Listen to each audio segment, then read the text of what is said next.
Assalamualaikum warahmatullahi wabarakatuh. Bismillahirrahmanirrahim. Alhamdulillahirrabbilalamin. Allahumma sholli wa sallim wa barik ala Sayyidina Muhammad wa ala alihi wa sahbihi ajma'in. Sahabat ngaji Dipen yang baik, kali ini kita akan membahas tentang keaslian Al-Quran menurut kelompok Sunni dan menurut kelompok Syiah. Pembahasan kali ini kita ambil dari buku Al-Quran 100% asli yang ditulis oleh H.A. Muhaimin Zain. Sahabat ngaji Dipen yang baik, umat Islam wajib meyakini bahwa Al-Quran dalam bentuk mushaf yang ada sekarang ini tidak mengalami perubahan atau tahrif. Keyakinan tersebut merupakan salah satu prinsip keimanan. Namun harus diakui terdapat beberapa kitab, baik dari kalangan Syiah maupun Sunni, yang melansir sejumlah riwayat tentang adanya perubahan atau tahrif. Sebab itu kerap muncul pertanyaan di kalangan umat, apakah Al-Quran yang ada sekarang ini telah mengalami tahrif atau perubahan? Apakah Al-Quran di tangan umat Syiah berbeda dengan milik Sunni? Benarkah salah satu di antara kedua golongan itu melakukan tahrif atau perubahan? Buku ini mencoba menjawab pertanyaan di atas. Jawaban tersebut penting bagi kepentingan persatuan umat. Apalagi isu keaslian Al-Quran menjadi target utama musuh Islam. Tujuannya jelas, mereka hendak melemahkan keyakinan umat kepada kitab sucinya. Mereka juga bertujuan mendiskreditkan Al-Quran agar kandungannya dianggap tak bernilai, sehingga tak layak untuk dijadikan pedoman hidup.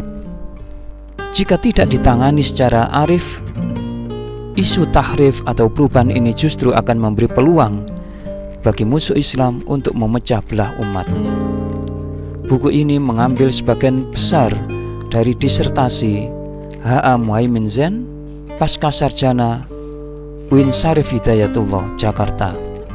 Kesimpulan dari pembahasan buku yang demikian lengkap ini, yang pertama, Al-Quran sedikit pun tidak mengalami tahrif atau perubahan.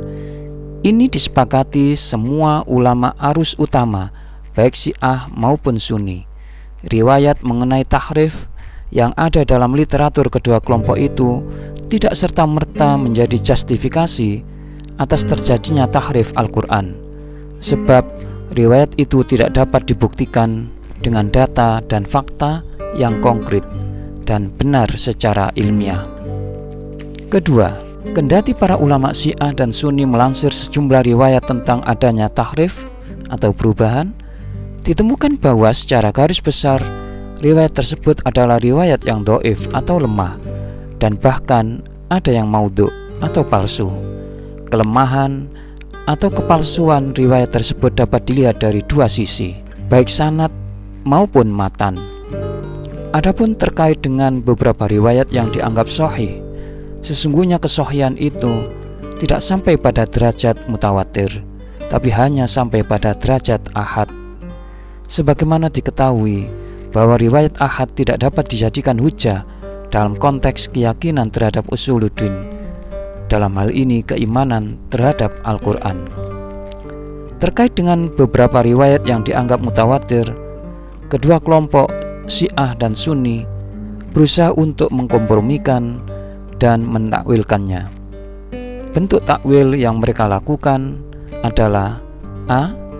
Membawa riwayat tersebut kepada penafsiran. Dengan demikian, apa yang tertuang dalam riwayat dimaksud adalah bagian dari penafsiran saja dan bukan termasuk bagian dari Al-Quran. B. Membawa riwayat tersebut kepada sunnah Nabi. Dengan demikian, maka yang disebutkan dalam riwayat tersebut merupakan sunnah Nabi dan bukan Al-Quran. C. Membawa riwayat tersebut kepada hadis qudsi. Dengan demikian, maka apa yang diungkapkan dalam riwayat itu adalah hadis qudsi, bukan Al-Quran. D.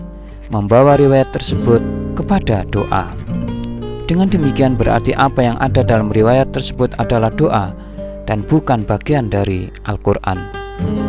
Sementara menanggapi beberapa riwayat yang menyebutkan adanya ragam bacaan atau qiraah Al-Quran, sesungguhnya hal itu tidak termasuk dalam kategori tahrif atau perubahan, karena qiraah memiliki riwayat yang mutawatir.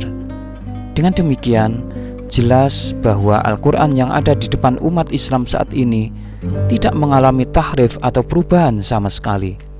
Tuduhan-tuduhan mengenai terjadinya tahrif sejatinya tidak dapat diterima, sebab tidak didasarkan atas argumentasi yang kuat dan benar, sehingga dapat dikatakan bahwa semua itu merupakan upaya musuh Islam untuk mementahkan konstruksi teologis yang sejak lama sudah terpatri dalam hati kaum muslim.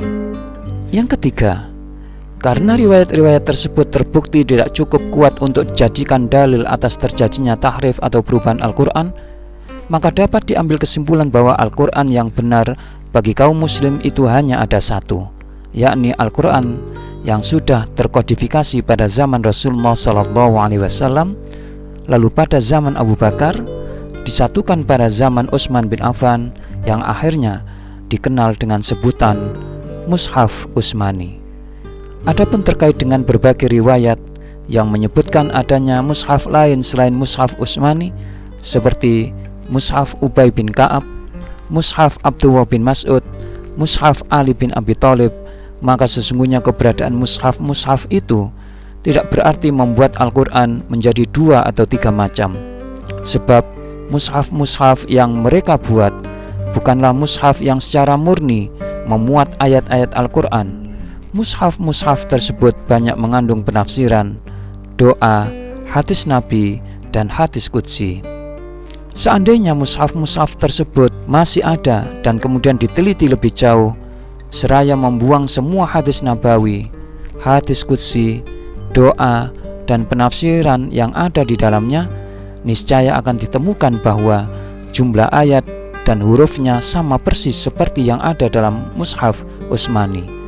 Dengan demikian, tidak dapat disangka lagi bahwa Al-Quran yang diturunkan kepada Nabi Muhammad SAW 14 abad yang lalu adalah Al-Quran yang terkodifikasi dalam Mushaf Utsmani dan sampai kepada kita saat ini tanpa ada perubahan, penambahan, atau pengurangan sedikit pun. Sahabat ngaji di pon yang baik, demikian pembahasan tentang Al-Quran antara Syiah dan Sunni adalah satu. Mudah-mudahan Allah menjadikan manfaat untuk kita semua. Assalamualaikum warahmatullahi wabarakatuh.